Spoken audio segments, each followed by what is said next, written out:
MB news के programme के साथ मैं हूँ राबील सैयद। आज हमारे स्टूडियो में मौजूद हैं हमारे सीनियर सहाफ़ी चौधरी अजीम और मजहर हुसैन साहब। जी अस्सलाम वालेकुम। वालेकुम अस्सलाम जी, थैंक यू। इसके साथ ही साहब चौधरी अजीम साहब, मैं आपसे बात करना चाहूँगी आजकल जो मुल्क में हालात चल रहे हैं महंगाई के बारे में। मैं आपसे पूछना चाहूँगी कि महंगाई की सताई आवाम के साथ जो हुकूमत करने जा रही है, आप इसके बारे में क्या कहेंगे?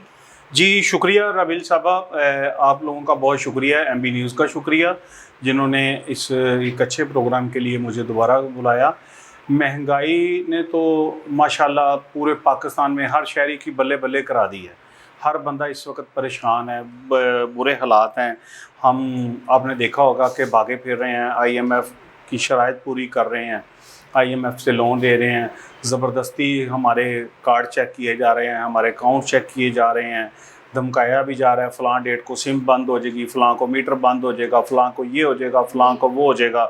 तो अपनी मर्ज़ी से जब दिल किया सरकार का, उन्होंने जिस मर्ज़ी चीज़ के रेट बढ़ा दिए।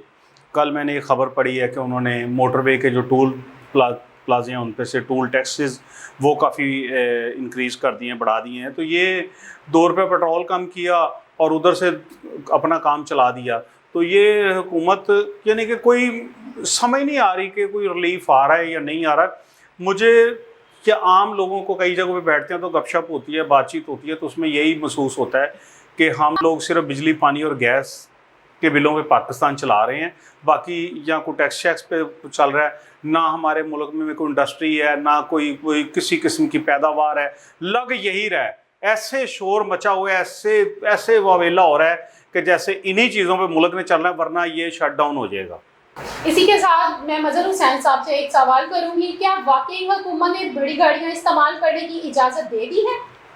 देखें जी, ये हमारे मुआशरे की बड़ी बदकिस्मती है कि एक तरफ मुल्क में महंगाई का बिल्कुल दौर दौरा है, लोग 2 वक्त की रोटी बच्चों के लिए वो अपना बनाने के लिए बहुत परेशान हैं, मगर दूसरी तरफ हमारी जो हुकूमतें हैं जिनको हम मुंतखब करते हैं कि यार ये हमारे लिए कोई अच्छा सबब बनाएंगे, लेकिन ये खबर चल रही है जनाब के 20 पार्लिमानी सेक्रेटरी के लिए लग्जरी गाड़ियाँ खरीदी जा रही हैं। एक तरफ तो इन्होंने IMF से तरले मिन्नतें करके आवाम को सूली पर चढ़ा के उनकी सारी शराइत मान के कर्ज़ा लिया है। अभी कर्ज़ा की एक किस्त ही पाकिस्तान में आई है तो लग्जरी गाड़ियों की बात हो रही है।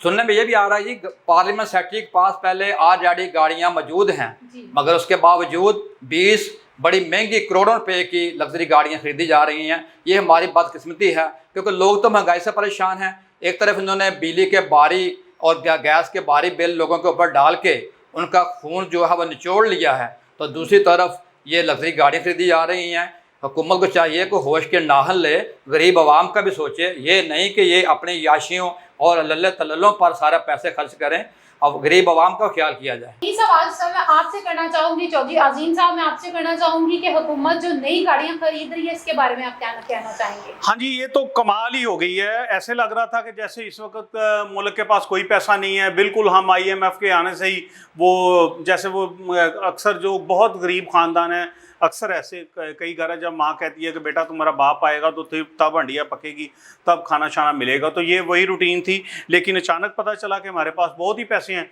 अब ये जो गाड़ियाँ ख़रीद रहे हैं ये पार्लियामान के सेक्रेटरीज़ के लिए 61 करोड़ 24,75,000 रुपये की लागत से इन अफसरान के लिए 76 गाड़ियाँ खरीदी जा रही हैं। और ये एक बहुत ही अजूबा बात है। पार्लियामानी सेक्रेटरीज 22 करोड़ से 29 लग्जरी गाड़ियाँ, SNGAD के लिए 9 करोड़ 96 लाख रुपए से 15 गाड़ियाँ खरीदी जा रही हैं। और ये एक additional chief secretary Punjab Ahmad Raza Sarwar की जानब से 76 लग्जरी गाड़ियाँ खरीदने की भी दरख्वास्त आ चुकी है। तो ये अजीब किस्म का एकदम से समा बन चुका है। अब SNGAD के प्रोटोकॉल के लिए 3 करोड़ 61 लाख से 2 लग्जरी गाड़ियां भी इंडस मोटर से खरीदी जाएंगी। सूबाई वुज़रा के प्रोटोकॉल के लिए 20 करोड़ 90 लाख रुपए से 30 लग्जरी गाड़ियां भी खरीदी जाएंगी और 1 करोड़ 74 लाख रुपए 95,000 रुपये गाड़ियों पर टैक्स अदा किया जाएगा। मज़ीद खर्च के लिए किए जाएंगे।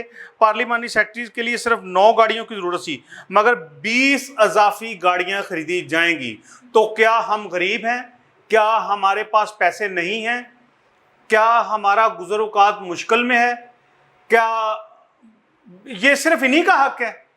क्यों गरीब को सूली पे लटका छोड़ा है? टीवी चैनल्स पे दिन रात, अखबारों में दिन रात एक ही बात का बवेला है, लुटे गए मारे गए, लुटे गए मारे गए। तो अगर लुटे गए मारे गए हैं तो फिर अब भाई ये बताओ कहाँ से आ रहे हैं पैसे? ये पैसे आप इन लोगों पे नहीं लगा सकते, गरीबों पे? क्या इनका हक नहीं है कि ये भी पाकिस्तानी के शहरी हैं? वो जो गाड़ियां उनके पास पहले हैं उनको वो आप ठीक करवा के दे सकते हैं। आम बंदा तो 15-15, 20-20 साल गाड़ी चला लेता है। तो आप लोगों के पास अपनी वर्कशॉप है, अपने सेटअप्स हैं, अपना सारा कुछ है, और फिर ये गाड़ियां भी सिर्फ ऑफिस से घर और घर से ऑफिस के लिए या कहीं सरकारी को विजिट है उसके लिए हैं।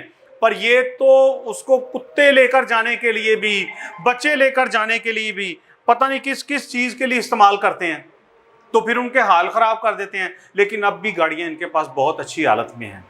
तो मेरी ये गुजारिश है हुकूमत पाकिस्तान से, आपके चैनल के तवसत से, कि इसको देखा जाए, इस मामले को देखा जाए, इस पे वज़ीर-ए-आज़म साहब एक दफ़ा फिर नज़रसानी करें।